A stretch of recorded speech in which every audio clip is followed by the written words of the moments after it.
Et maintenant, on vient vraiment sur la Torah pour comprendre c'est quoi la Torah, c'est quoi toutes ces lois, quel est le rôle de la loi et quel rôle aussi est l'esprit. Et voilà que notre petite Mishpara devient de plus en plus une petite étincelle dans le monde, une petite lumière pour consoler les cœurs brisés, une petite lumière pour consoler les affligés d'Israël et dire que la servitude bientôt va terminer parce que le roi bientôt va venir. Et nous voulons dire merci à Israël pour la Torah qu'il nous a donnée, pour le Shabbat qu'il nous a donné. Ils nous ont tout donné. Alors je dis, papa, ton peuple est mon peuple. Et vraiment, nous sommes un peuple merveilleux parce que tu nous as destinés à faire connaître à toute la terre entière qui est le vrai Dieu par ton esprit. Alors, mes frères, quand l'Éternel a donné les lois le jour de Shavuot sur le Sinaï, je disais hier, un de ses objectifs était de transformer le peuple d'Israël en nation. Alors, toutes ces lois que Hachem veut mettre à l'intérieur de notre cœur, c'est pour que notre vie soit transformée, pour que nous-mêmes devenions une Torah. Car un jour, nous verrons notre Mashiach tel comme lui il est, nous serons semblables à lui. Et pour être semblable à lui, il faut que notre nature soit transformée par la puissance du Saint-Esprit. Alors, nous sommes aussi le peuple de lumière. Le peuple de lumière qui s'appelle aussi Israël. Israël qui est lumière du monde. Yeshua même a dit à ses apôtres, vous êtes la lumière du monde. Et en étant greffé sous l'olivier franc, avec Israël unis ensemble dans le Mashiach, nous devenons lumière. Avec les commandements d'Hachem qui demeurent à nous. Alors il fallait des lois pour le bien de cette nation. Il fallait des lois à l'intérieur de nous, dans notre cœur, pour le bien aussi de ce que nous témoignons. Alléluia. Les 10 paroles, d'ailleurs, ce que Dieu a donné euh, au Sinaï, sont le fondement universel. Et un des rôles de la loi était également de révéler le péché de l'humanité. Car sans loi, il n'y a pas de péché. Et on va relire le passage d'hier, Joël, Romains chapitre 5, verset 13. Romains, tu as dit, hein? Oui. Romains 5, 13. Car jusqu'à la loi, le péché était dans le monde. Or, le péché n'est pas imputé quand il n'y a point de loi. Bien sûr, quand il n'y a pas de loi, il n'est pas imputé, mais des lois, ils sont là. Nous savons que le Messie, quand il vient comme roi, est-ce que vous connaissez un roi qui n'y a pas de loi? Ça n'existe pas. Le roi, il vient avec toutes ces lois pour qu'ils soient respectés. Ça, c'est la justice que notre Dieu Hachem va rétablir sur ce royaume, sur cette terre. Un roi pour tout le monde. Il est le roi des Juifs. Quand ils l'ont crucifié à la croix, cette écriture en hébreu représente le nom d'Hachem. Yeshua Anotsri ou Melech Ayehudim. Et chaque mot, si on va dans chaque mot, on trouve le Yod, Yeshua, la première lettre Yod, Anotsri, Hey, ou Melech, Vav, Hayehudim, Hey, encore une fois. Vous voyez? Et c'est pour cela que les Juifs, le peuple, quand ils ont vu l'écriture, ils ont dit, enlève cette écriture. Mais la loi décrète, ce qui est écrit reste écrit. Alors, ces paroles sont vraiment dures et fortes. Et c'est là que Isaïe 53 prend tout son sens, qui a été vraiment meurtrier pour les péchés du peuple d'Israël et aussi du monde entier. Alors, que la loi de l'Éternel puisse demeurer dans mon cœur. Alors, la loi a donc permis de révéler la nature pécheresse de l'homme et la nécessité de sacrifier, des sacrifices pour le pardon et la réparation. Vous voyez, mes frères, jamais personne n'a pu accomplir parfaitement la loi de Dieu, sauf un qui est venu d'en haut. C'est le deuxième Adam.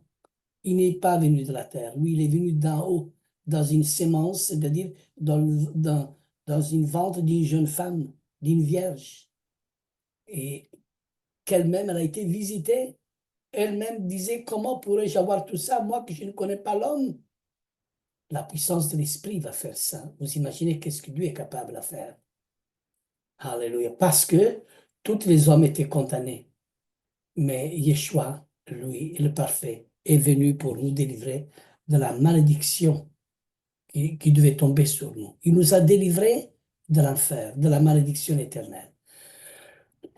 Alors, le sujet d'aujourd'hui qu'on va allonger, c'est la loi de Dieu ne peut pas devenir un esclavage. Car l'amour n'existe pas sous la contrainte. C'est-à-dire, c'est un autre danger. Un autre danger est le regard des autres. Que vont penser le pasteur, les frères, les sœurs, si je ne fais pas ceci ou cela? N'oublions jamais que c'est l'Éternel qui nous juge au final, mais pas les hommes. Alors, on va lire ce bon passage dans lequel nous avons besoin tous d'être affranchis, délivrés. Et on va lire l'évangile de Jean, chapitre 8, verset 36.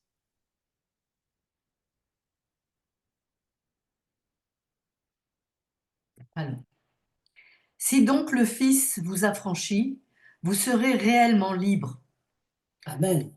Si donc la Torah, qui est le Fils de Dieu, si donc la parole qui demeure en toi, il vous affranchit, et c'est vrai, si, excusez-moi, si la parole demeure en moi, alors je sais que le Fils demeure en moi. Alors nous sommes vraiment libres. Si donc le Fils vous affranchit, si la parole vous affranchit, vous serez réellement libre. Alléluia. Est-ce qu'aujourd'hui Israël est libre? Est-ce qu'Israël aujourd'hui est libre comme il devait? Mais il va l'être. Pour que toutes les nations vont devenir libres. Mais c'est d'abord Israël. Parce que c'est Israël qui vont être le porteur toujours de la Torah. Et vous savez pourquoi? Parce qu'il va retourner sur le monde de Sion et aussi sur la montagne des Oliviers. Toutes les nations afflueront dans cette ville pour être enseignées. Et alors, si lui vient, il nous affranchit, alors là, nous serons vraiment réellement libres. Et l'ennemi, Satan, Hamas, n'est plus là. Il sera lié à l'enfer pendant 1000 ans. Pendant 1000 ans. Il ne faut pas oublier qu'après les 1000 ans, il va être relâché, relâché pendant un peu de temps. Et c'est là que la guerre de Gog et Magog commence. Aujourd'hui, on parle de Gog et Magog, mais moi, je dirais que Gog et Magog, il est après les 1000 ans. Parce que c'est ça que les Écritures ils nous donnent comme avènement. Au moins qu'il y a deux aspects de Gog et Magog, maintenant et après. Alors là, c'est tout à fait encore différent le discours à comprendre. C'est compliqué à comprendre les avènements. Alors, il faut se demander que d'abord, c'est Armageddon et après Armageddon. Et je crois que dans la vallée de Josaphat, toutes les nations ils vont être jugées dans cette vallée et il va y avoir justement la grande vengeance de Dieu. Et pour enterrer tous ces corps, il faut vraiment des mois et des mois. Je ne sais pas si la Bible dit 6 mois de temps. Vous imaginez le travail qui va y avoir hein, purifier cette terre. Combien de milliards de morts? On n'a encore pas vu ce qui doit encore arriver comme vengeance que Dieu va faire à toutes les nations à rapport à Israël. Vous savez qu'est-ce qu'il dit Dieu? Je serai le jugement de toutes les nations à rapport à Israël, mon pays que vous avez partagé. C'est-à-dire, le partage n'est pas encore arrivé, mais ils veulent encore le faire. Ils sont encore toujours en train d'insister quelque chose qui est contre la volonté d'Hachem. Chose que Bibi et Netanyahou ne veut pas. Il ne veut pas donner la terre, il ne veut pas la partager. Il sait bien qu'on ne peut pas partager tout ça. Mais ils seront obligés de le faire parce que c'est Dieu même qui va permettre. Mais après, c'est Dieu qui garde, c'est Dieu qui venge. Vous imaginez les temps futurs, les temps à venir. Mais le peuple d'Israël trouvera grâce dans le désert. Le peuple qui a échappé au glaive, le peuple qui a échappé à la grande tribulation, il marche dans le désert. Il marche vers son lieu de repos, il marche vers son Shabbat, vers son Messie, pour qu'il reçoive la paix. Alors, dans ces temps qu'aujourd'hui nous vivons, mes frères et sœurs, vivons surtout, c'est maintenant que nous devons rester unis. C'est notre seule force. Si on se parpille un peu à gauche et à droite pour écouter l'un et l'autre, ça ne va pas. C'est notre famille. Nous devons nous garder nous-mêmes dans son amour et aller de l'avant. Aller de l'avant parce que c'est dans cette unité d'amour que nous avons que Dieu a fait en sorte que nous soyons unis dans son amour et grandir dans cette direction du Messie. Parce que nous avons rencontré le Messie, le Fils, il nous a franchis et nous sommes réellement libres. Alléluia. Mais quand on parle des lois, mais quelle loi? Alors, il est, il est tellement tentant de faire une liste de règles et de s'y conformer pour entrer dans un mur protecteur en se disant Dieu sera content et nous serons en paix et bénis. C'est une façon d'acheter l'amour de Dieu comme ça. Il n'est pas question ici de référer le débat sur la notion de loi ou pas de loi. Nous savons bien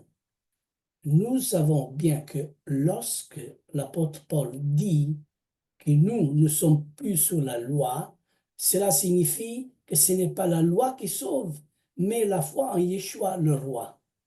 Voyez? Alors, ça, on trouve tous ces passages. Mais alors, quelles sont les lois en vigueur dans le royaume de Yeshua? Parce qu'on trouve des passages dans la Bible, surtout sous la loi, où ce que on a mal traduit et on les comprend sous une direction dans l'esprit gréco-romain, soi-disant, je suis rempli du Saint-Esprit en faisant biribibi ou biribiba, je ne sais pas, mais s'il te plaît, les premières lois qui ont été données à Moshe étaient les 10 paroles qui furent gravées sur des pierres. Et les Juifs ont pu déterminer ensuite que dans la Torah,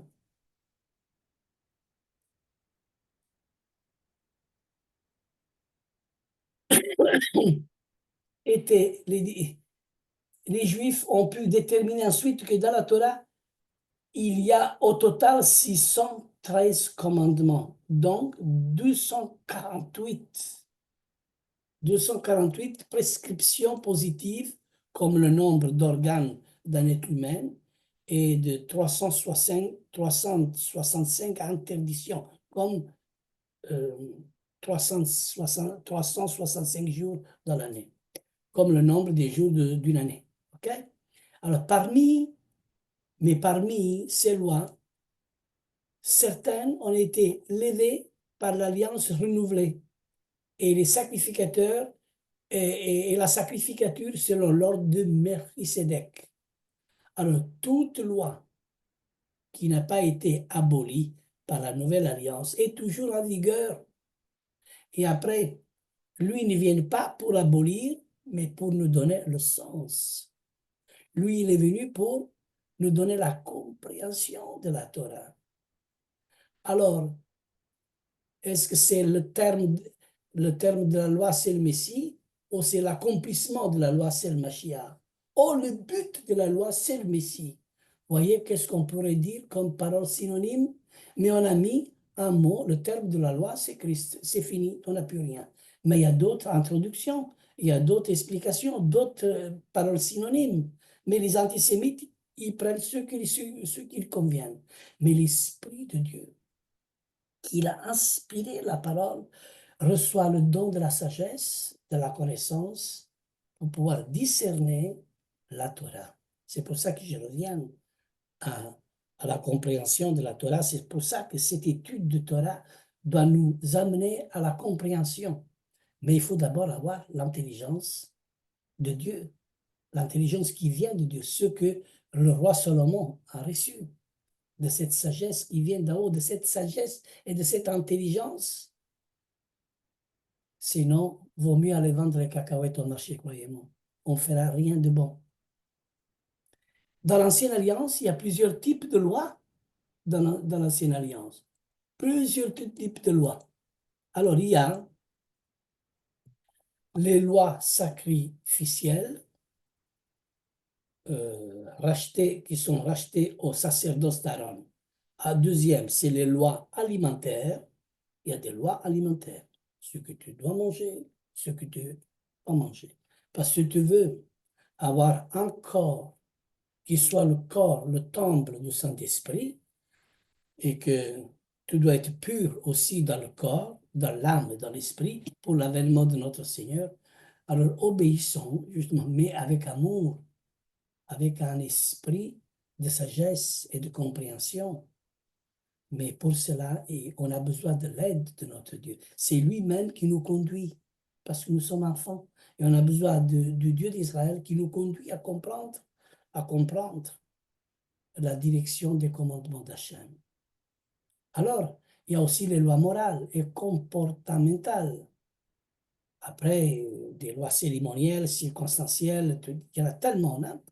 Mais les 613 commandements sont en quelque sorte recouverts par les 10 paroles. C'est-à-dire que les 10 paroles recouvrent tout l'ensemble. Et l'apôtre Paul nous explique très bien que ces lois, qui ont été très contraignantes, avaient un but pédagogique. Un but pédagogique de manière à prendre conscience de notre nature de péché, de notre misère et de la nécessité du salut en Yeshua HaMashiach. Regardez, Joël, on va lire le passage de Galates, chapitre 3, versets 11 à 13. Galates, chapitre 3, de 11 à 13. 11 à 13. Et que nul ne soit justifié devant Dieu par la loi. Cela est évident, puisqu'il est dit, le juste vivra par la foi. Continue. Or, or, la loi ne procède pas de la foi, mais elle dit, celui qui mettra ces choses en pratique vivra par elles. Jusqu'à 14. Yeshua nous a rachetés de la malédiction de la loi, étant devenu malédiction pour nous, car il est écrit, maudit et quiconque est pendu au bois. Alors, Afin, ok, jusqu'à là. jusque-là. Alors, Mashiach nous a rachetés de la malédiction de la loi. C'est-à-dire la loi, personne n'est sur la terre, aucun homme a pu mettre en pratique réellement. Personne. Même aujourd'hui encore, qui est cet homme qui arrive à mettre en pratique les 10 paroles d'Hachem, les commandements de Dieu? Alors, s'il n'y a pas cette grâce qui est derrière nous, mais nous devons suivre quand même. Nous devons quand même les garder. Parce que c'est à travers de là que nous connaissons nos fautes et nos péchés. Alors, quelle malédiction! Nous étions tous sous la voie de l'enfer. parce qu'il n'y avait aucune chance pour nous. C'est-à-dire le monde, il devait avoir encore un baptême pour être immergé. Vous voyez, il y a 3 baptêmes. Il y a le baptême de l'eau, d'abord, et le baptême de l'eau, il est venu à travers Noé. Dieu s'est servi de Noé. Mais 2000 ans après, il devait avoir encore un autre baptême. Le monde, il méritait toute la condamnation parce que tous ont péché. Il n'y avait même pas un juste sur la terre. Et pourtant, il y a un peuple qui était avec les lois, mais la Bible dit aucun n'est juste. Alors lui, il vient comme Messie souffrant. C'est la première venue du Messie qui était déjà prédit à travers les prophètes, qui était prédit déjà auparavant. Et les psaumes, même Moshe avait parlé de lui. Plus tard, Dieu vous donnera un prophète comme moi. Alors, vous voyez, c'était prédit pour que le Seigneur nous fasse comprendre que sur la terre, il y avait quelqu'un qui nous a épargnés. Au temps de Noé, c'était l'arche qui a épargné, c'est celui qui est rentré dans l'arche était épargné. Mais ici, c'est le sang de Yeshua Mashiach, c'est le baptême du sang. Et c'est lui qui est rempli de Yeshua et qu'il a le sang, la purification du sang de Yeshua qui nous lave et nous purifie de tout péché. Alors, cette malédiction, lui, il a pris et il a cloué à la croix. Et comme il dit, la parole maudit soit celui qui est euh, au poteau. Il ne parle pas de la croix, mais il parle du poteau. Et voyez, le poteau, c'est comme la lettre Vav. Et le Vav, c'est le crochet, c'est le clou. C'est le clou qu'il y a dans les mains. C'est-à-dire, c'est comme ça, il y a un poteau et après on met comme ça. Non? Mais on peut être comme ça, mais les 2 mains, ils peuvent être aussi cloués comme ça. Mais enfin, Yeshua, il a accompli Isaïe chapitre 53. Alors, le poteau, parce que le vave, le clou, le crochet, justement, est là. Et c'est lui qui a pris notre malédiction. C'est lui qui a accompli jusqu'à la fin, sans péché. Un homme, c'est l'homme Torah, c'est le Fils de Dieu, euh, la Torah de Dieu. Et ça, c'est la prédication de la croix. C'est un scandale pour les Juifs. Mais c'est la puissance de Dieu pour celui qui croit, cette bonne nouvelle. Cette bonne nouvelle que seulement l'Esprit d'Hachem nous donne à comprendre. Regardez un peu Galates chapitre 3, versets 24 et 25. Or, la loi a été comme un pédagogue pour nous conduire à Mashiach. Regardez bien à quoi ça sert la loi. Galates chapitre 3, versets 24 et 25. Il faut bien Ainsi, la écouter. loi, ainsi, Chapitre la 3, loi a été comme un pédagogue pour nous conduire à Yeshua. C'est que nous fussions justifiés par la foi. Ainsi, la loi a été comme un pédagogue pour nous conduire à Yeshua, afin que nous fussions justifiés par la foi. et la foi étant venue, nous ne sommes plus. Plus sous ce, nous sommes plus sous ce pédagogue. Voilà, ok. Alors, voyez, il y a Dieu, ça change un peu la forme, mais la parole reste. Et si tu veux, il y a des accomplissements de la parole qui nous montrent réellement que le Mashiach, le Messie, est vraiment venu la première fois. Il a accompli, c'est le Messie souffrant qu'on appelle Ben Yosef. C'est pour ça que Ben Yosef et Ben David, ce sont les 2 venues du Mashiach. La première venue, c'est Ben Yosef qui est Yeshua, et la deuxième venue, c'est Ben David qui est toujours Yeshua. Alors il faut bien comprendre les 2 aspects du Messie, ceux que le peuple d'Israël, dans l'ensemble, la plupart, ne l'a pas compris peut-être. Que la parole puisse rentrer dans leur cœur et que Hachem puisse vraiment donner la compréhension de l'Esprit de Dieu qui élève Yeshua, le nom de Yeshua unique, uniquement le nom de Yeshua, à Mashiach. Alléluia. Alors, nous devons être très attentifs à ce que le Seigneur lui-même il dit. Parce que Yeshua lui-même, il a dit, ne croyez pas que je suis venu pour abolir la loi aux les prophètes. Je suis venu non pour abolir, mais pour accomplir, pour donner le sens. Car je vous dis en vérité, tant que le ciel et la terre ne passeront point, il ne disparaîtra pas de la loi un seul iota ou un seul trait de l'être, jusqu'à ce que tout soit arrivé. Alors celui donc qui supprimera l'un de ces petits commandements et qui enseignera aux hommes à faire de même sera appelé le plus petit dans le royaume des cieux. Il y a les petits et les grands. Alors, bien sûr, il y a les petits et les grands. C'est Dieu qui décide. Mais celui qui les observera et qui enseignera à les observer, celui-là sera appelé grand dans le royaume des cieux. Alléluia. Voyez comment la parole de Dieu, il nous enseigne des grandes vérités, des bonnes vérités. Alléluia. Bien entendu, l'ensemble des lois de Dieu ont été mises par le Seigneur lui-même sous forme d'un résumé en 2 chapitres qui sont, regardez, quels sont? Aimer Dieu et après aimer son prochain. Aimer Dieu, les premiers 5 commandements, c'est aimer Dieu. Et quand on n'arrive pas à aimer le père et la mère, on n'aime pas Dieu. C'est juste qu'on sait, c'est un commandement, le 5e commandement, tu aimeras ton père et ta mère, tu l'honoreras.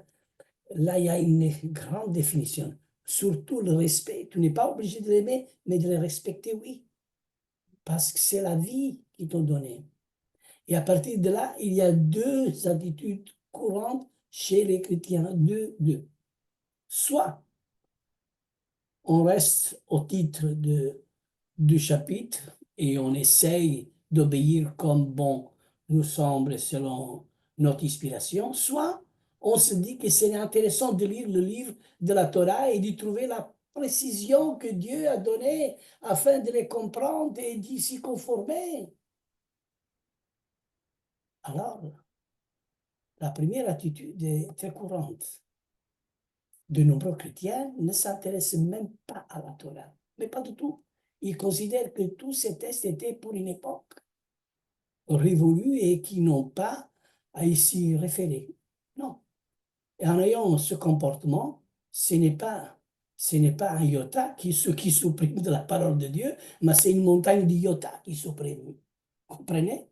Et qui pourrait les aider à marcher avec Yeshua. Vous imaginez les erreurs qu'ils font. C'est pour ça qu'il ne faut pas dire Amen, Amen, Amen, tout, tout ce que nous disent. D'ailleurs, un autre proverbe. Joël, tu veux me lire ce passage, Proverbe chapitre 28, verset 9. C'est vraiment intéressant ce passage.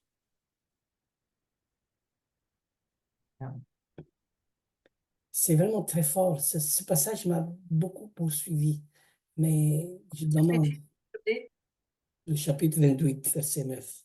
28, 9. Si quelqu'un détourne l'oreille pour ne pas écouter la loi, sa prière même est une abomination. Si quelqu'un détourne l'oreille pour ne pas écouter la loi, même sa prière est une abomination. Vous imaginez qu'est-ce qui se passe au milieu de toutes ces prières où on n'écoute pas la loi? Ce verset signifie que ne pas écouter la loi est équivalent à ne pas faire confiance à Dieu qu'il a donné. Et par conséquent, la prière n'a pas effet, car elle est faite sans foi. Sans foi. Il faut ajouter que la parole de Dieu est vivante et par conséquent, le fait de supprimer de son répertoire la Torah revient à couper un bras à Yeshua lui-même, puisqu'il est dit qu'il est la parole faite chair. Et nombreux sont ceux qui considèrent que, puisque l'Esprit Saint, la Ruach HaKodesh, les habite, c'est lui qui va leur montrer comment obéir au du grand chapitre de la loi. Il est donc pas utile de considérer les détails du livre. Alors, c'est à mon sens, je dis toujours, c'est à mon sens une attitude très présomptueuse, méprisante pour la parole de Dieu. Il y a sans doute également de la paresse cachée et toute la parole est utile pour nous guider, nous construire et nous enseigner. Il est écrit que toute parole était inspirée de Dieu et utile pour enseigner toute parole. Donc, il faut se dire que quand Yeshua il était là, et les disciples, les apôtres, ils étaient là, la nouvelle alliance n'existait pas. Et quand on dit toute écriture était inspirée de Dieu, c'était jusqu'à Malachie, à l'époque. Après, il y a d'autres livres qui se sont ajoutés, et ce sont tout ce que nous voyons de la nouvelle alliance, ce n'est que l'accomplissement de ce que l'ancienne alliance dit. Parce que la nouvelle alliance, elle est cachée dans l'ancienne alliance. Tout ce que les prophètes ont parlé de Yeshua, tout est là. OK? Alors, je vais m'arrêter là. Et après, demain, c'est vendredi. Alors, on va parler concernant les lois sacrificielles, les lois alimentaires, il y en a tant d'autres choses, hein. On va encore parler de ces bonnes choses qui sont très difficiles à comprendre, mais à nous de nous instruire. Amen. Amen. Alors, Amen. soyons, soyons un peuple plein de zèle, mais de zèle positive. On peut avoir du zèle, mais négatif. Vous savez, les Arabes, ils ont du zèle, mais c'est du zèle amer, négatif, parce qu'ils ne comprennent pas, ils sont doctrinés par une doctrine démoniaque. Eux, ils pensent de faire des sacrifices à Dieu. Pour eux, tuer un juif, c'est aller au paradis. Vous imaginez? Que le Seigneur nous donne et nous ouvre les yeux et de comprendre sa parole. Vous savez, la parole qu'on rentre dans le cœur et qui nous avons ce trésor. Amen. Avec ce trésor, nous pouvons aller partout dans le monde. Et nous devons aller partout dans le monde avec le trésor de Dieu. C'est pour ça que Hachem nous dit à chacun de nous, vous êtes mes témoins de cette Torah. À Jérusalem, parce que c'est la ville du grand roi d'abord. La Judée parce que c'est le peuple de Dieu. La Samarie parce qu'il y a le mélange entre juifs et gentils. Et après, jusqu'aux extrémités de la terre, quatrième catégorie. Mais ça, c'est vraiment la dernière catégorie. Mais on oublie justement la ville du grand roi, on oublie la Judée et aussi la Samarie. On est toujours là en train de parler sur l'extrémité de la terre, les Juifs qui ont été dispersés. Alors il faut annoncer la bonne nouvelle de l'Évangile partout dans le monde. Et Jésus il sauve, mais on ne parle pas d'Israël. On ne parle pas des racines, on ne parle pas des commandements, on ne parle pas des fêtes, on ne parle pas des rendez-vous. Qu'est-ce qu'on enseigne? Quelle est cette bonne nouvelle? Ok, cette bonne nouvelle est que Jésus, Yeshua, est mort pour nous, il nous a sauvés, ok, mais il faut savoir que tous ceux qui croiront comme ça, ils vont ressusciter le dernier jour. Ils ne sont pas comme nous. Le dernier jour, voulons dire après les 1000 ans. Après les 1000 ans, les livres vont être ouverts et il y a aussi le livre de vie qui va être ouvert. Attention que dans la première résurrection, c'est le livre de l'agneau de vie. Moi, je traduis comme ça. Vous savez, j'enseigne tout ça à des pasteurs et aussi à des messianiques qui sont dans les responsabilités. Tout le monde n'a pas reçu cette révélation. Alors, comme on dit, il y a cette diversité au milieu de nous. Et si quelqu'un, peut-être il va dire, voilà, le Roy Lorenzo dit ça, mais l'autre il dit autrement. Mais je reste sur ma position parce que ça vient de Dieu pour moi. Parce que le dernier jour, Yeshua a bien dit 7 fois, celui qui croit en moi, je vais le ressusciter le dernier jour. Vous vous rappelez, Marthe et Maria, quand Lazare il est ressuscité, qu'est-ce qu'il a dit, Marthe? Oh Seigneur, c'est toi qui aurais été ici. Notre frère Lazare, il ne serait pas mort. Lazare, il est ressuscité quand? Après 4 jours. Vous imaginez, 4 jours qui est déjà putréfié, c'est tout décomposé. Comment peut un homme complètement euh, décomposé ressusciter? Et aujourd'hui, c'est la nature d'Israël il va arriver à être décomposé comme Lazare. Et Lazare représente Israël parce que les 4 jours représentent les 4000 ans. Et à la fin des 4000 ans d'histoire d'Israël, on doit ressusciter Israël et c'est Yeshua qui va venir ressusciter. Et quand il dit Lazare, sort, heureusement qu'il a dit Lazare sort, Sinon, tous les morts ils seraient sortis. Parce que lui, c'est la parole de Dieu. Il a bien précisé, Lazare sort. Et quand Lazare il est sorti, il était tout lié avec des bandes. Hein. Ça, c'est quand Israël il va ressusciter, il va être comme ça, qui n'arrive pas à marcher, il est immobilisé. Comme beaucoup de croyants messianiques, ils sont immobilisés, ils ont le Seigneur, ils sont là, mais ils ne savent pas marcher. Mais qu'est-ce qu'il a dit Yeshua à ses disciples? Déliez-le et laissez aller. C'est dire la destinée d'Israël, déliez Israël, laissez aller, ôtez les pierres, laissez passer mon peuple, élevez une bannière. C'est ça qu'on doit accomplir.